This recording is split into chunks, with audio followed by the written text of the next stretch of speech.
দেন যদি আপনার কোনো ওয়ার্ড যদি আপনার মাথায় না থাকে, আপনার মাথায় যদি ওয়ার্ডের কোনো মিনিং বুঝতে পারছেন না, তাহলে অ্যাজ ইউজুয়াল যেটা বলছি সেটা হচ্ছে ফার্স্টে চেষ্টা করুন আপনার কনটেক্সট থেকে অর্থটা বের করার ক্ষমতা। একটা বড় লাইন আছে, লাইনের সবগুলো ওয়ার্ডই আপনি পুরোটা পড়লে বুঝলেন, আনফেমিলিয়ার ওয়ার্ডটা আপনি ওই প্যাসেজের উপর বেস করে জেনে গেলেন, বের করে ফেলেন, তাহলে খুব সুন্দর হয়। এই ক্ষমতা যদি বাড়াতে পারেন আপনার কিন্তু শুধুমাত্র টোফেলে না, লাইফে অনেক জায়গায় হেল্প হবে। বাট তারপরে আপনি যেটা করবেন বাসায় থাকা অবস্থায়, সেটা হচ্ছে আপনি আনফেমিলিয়ার ওয়ার্ডটা অর্থ বের করে আপনার মনে হলো হয়েছে কিনা সেটা হচ্ছে আপনি ডিকশনারি চেক করুন।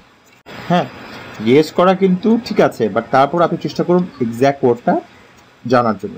এই প্র্যাকটিসে থাকলে টোফেল, জিআরই, জিএমএতের জন্য ওভারঅল ভালো হবে। যেমন ধরুন শুধু টোফেলের প্রিপারেশন কিন্তু শুধু টোফেলের জন্য না, শুধু রিডিং এর প্রিপারেশন কিন্তু রিডিং এর জন্য না, আপনার ওভারঅল লাইফেও কিন্তু আপনার এটি কাজে লাগবে। যে স্ট্র্যাটেজি বললাম যে ফার্স্টে স্কিম থ্রু করুন, তারপরে ওটা সামারিটার চেষ্টা করুন, তারপর নোটিং এর অভ্যাস করুন, এগুলো কিন্তু রিয়েল লাইফে আপনাদেরকে কাজে লাগবে। টোফেল আইবিটি কিন্তু অ্যাকচুয়ালি সেই টেস্ট যে টেস্ট আপনাকে রিয়েল লাইফের সাথে মিলিয়ে একটা সাহায্য করে, বিশেষ করে ইউনিভার্সিটি লেভেলে। ওকে, তারপর যেটা আমি বলতে চাচ্ছি সেটা হচ্ছে এখন আরেকটু কিছু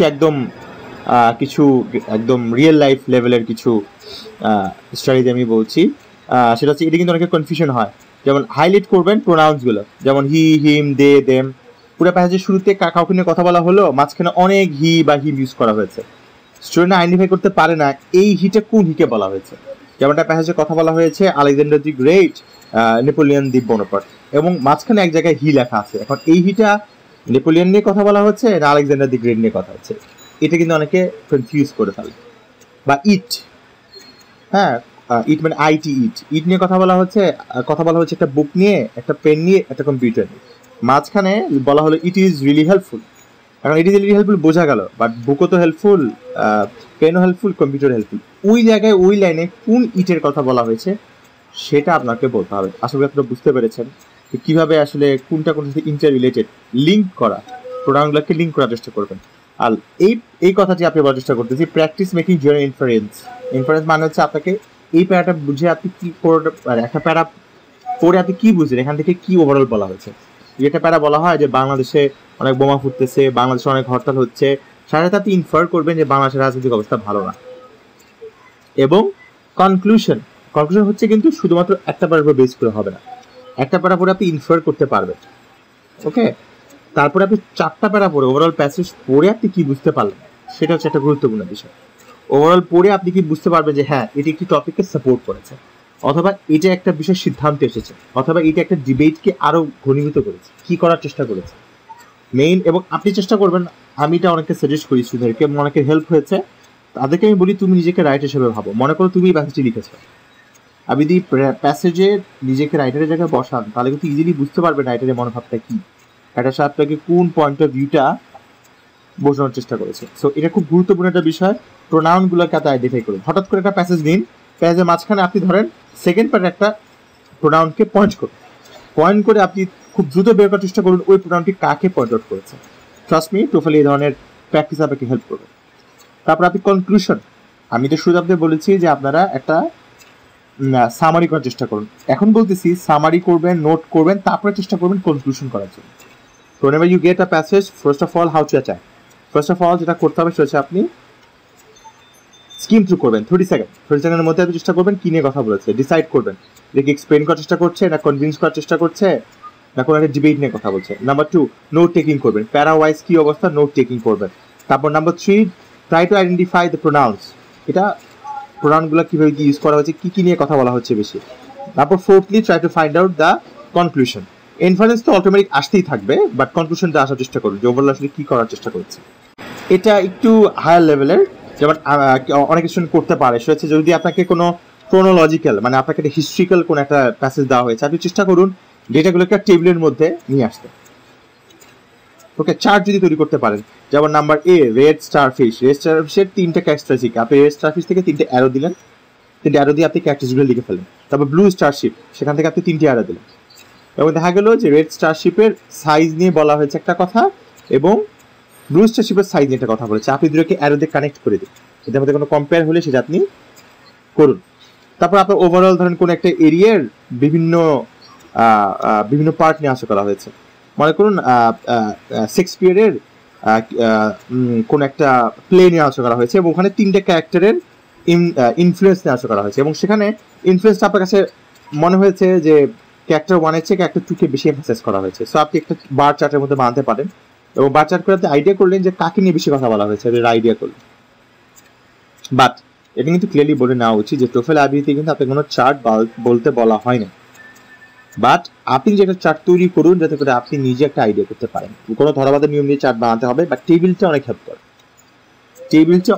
করে, যাতে করে টেবিল বানাতে পারেন এবং টেবিলের মধ্যে যে ওয়ার্ডগুলো দেওয়া আছে সেগুলোকে ইন্টারলেট করতে পারেন, তাহলে কিন্তু খুব ইজিলি আপনি করতে পারেন। আমার এক্সামের সময় আমি মনে আছে আমি কি টেবিল দিয়ে করেছিলাম, তার ক্লাসিফিকেশন ছিল, তো আমি দুটার মধ্যে ক্লাসিফিকেশনগুলোকে লিখে সেগুলো ক্যারেক্টারগুলো লিখে ইন্টারলেট করেছিলাম। যদি প্র্যাকটিস করেন, so use your scratch paper efficiently, scratch পেপারকে কাজে লাগান। স্ক্র্যাচ পেপার যদি কাজে লাগাতে না পারেন তাহলে কিন্তু ভালো রেজাল্ট করতে পারবেন না। ইয়েস, এটা খুব ইম্পর্টেন্ট। রিল্যাক্স। আমি একটা মেয়েকে দেখেছিলাম আমার এক্সামের সময়, উনি প্রচন্ড টেনশন করছেন। আপনি যদি এক্সাম হলে রিল্যাক্স না হয়ে যান তাহলে কিন্তু আপনার এক্সাম, আপনি যতই ভালো হন আপনার কিন্তু এক্সাম খারাপ হবে। ইংলিশে খুব ফ্লুয়েন্ট আমি একজন ছেলেকে চিনি, সে এক্সাম হলে গিয়ে নার্ভাস হয়ে যায় এবং তার নার্ভাস হয়ে গিয়েছিল এবং ওর স্পিকিং খারাপ এসেছিল। ওকে দোষ দিব না, ওর দোষ হচ্ছে ও প্র্যাকটিস করে যায় না। সত্যি কথা বলতে কি, আপনি যাই স্কোর পান, আপনি যদি প্র্যাকটিস করে যান আপনি অ্যাটলিস্ট 25% বেশি পেতে পারেন। সে খুব বেশি ওভার কনফিডেন্স ছিল যে না, স্পিকিং কি, একটা কোশ্চেন আজ করবে আমি অ্যান্সার দেবো, সিম্পল। টোফেলের স্পিকিং সেকশন বা রিডিং সেকশনগুলো একটু ডিফারেন্ট টাইপ কোশ্চেন করে। If you are not familiar with the question type, if you are not familiar with the patterns and how they work and how to use a microphone and the headphones and how to use the writing patterns, how to count words, আপনি যেটা না বোঝেন তাহলে কিন্তু আপনি ভালো করতে পারবেন না। You have to adapt yourself with the question pattern, you have to adapt yourself with the TOEFL IBT এক ধরনের, পেপার বেস এক ধরনের, GRE এক ধরনের। আপনি যদি মনে করেন আমি GRE পড়ছি, এটা দিয়ে আমার TOEFL IBT হয়ে যাবে, no, it will help, but আপনাকে তো ওভারঅল স্ট্রাকচার সম্পর্কে জানতে হবে। কেন TOEFL IBT পড়বো, কেন TOEFL জানতে হবে, ঠিক আছে? এটাকে একজন কাজ করবে, আমি TOEFL IBT কেন পড়বো? আপনাকে প্রুভ করতে হবে যে your capable of facing the university level informations and conversation, real life সিনারিওগুলো আপনি ফেস করতে পারবেন কিনা সেগুলো প্রুভ করবেন। ইয়াস, বি ফাস্ট, এই কথাটা আমাকে বলে ফাস্ট হন, যত তাড়াতাড়ি পড়ুন শেষ করুন। নো, আমি এটা সাজেস্ট করবো না। ফার্স্ট বলতে আমি এটা মিন করবো, আপনি ফার্স্ট হবেন টেকনিকে, পড়াতে না।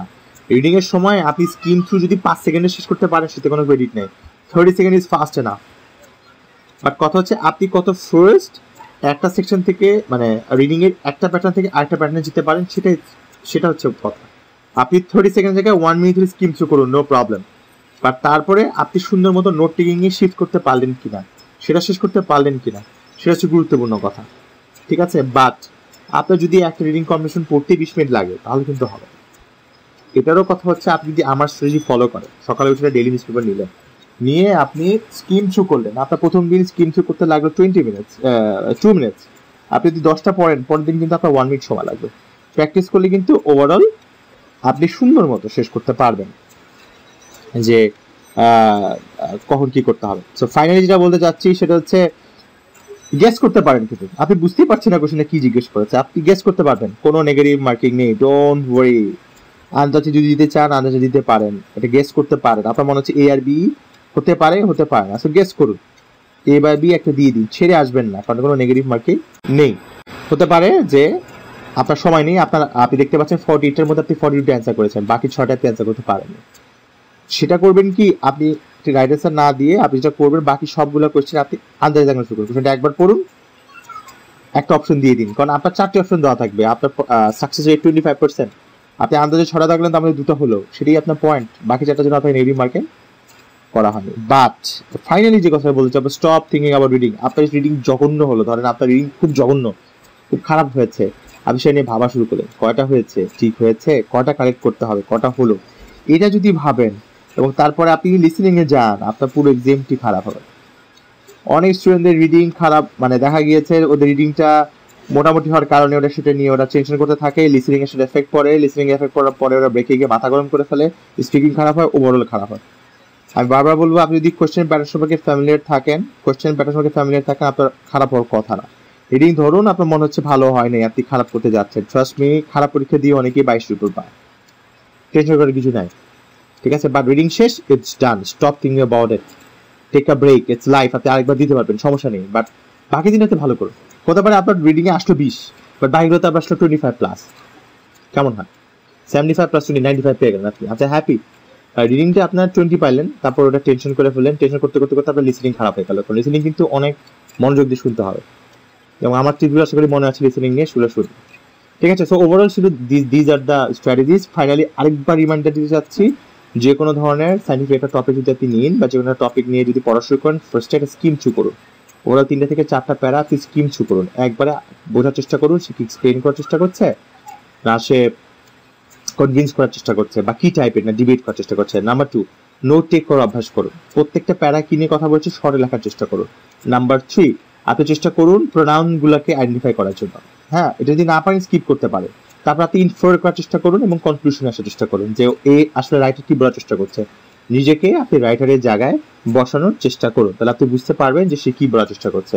ফাইনালি রিড আ লট, অনেক বেশি পড়ুন। রিডিং যদি পড়েন আপনার শুধুমাত্র রিডিং ভালো হবে তা না, আপনার রাইটিং স্কিলও ভালো হবে। এবং ভোকাবুলারির জন্য 400 ওয়ার্ডস ফর টোফেল আইবিটি বইটি কিনতে পারেন, বইটি খুব ভালো।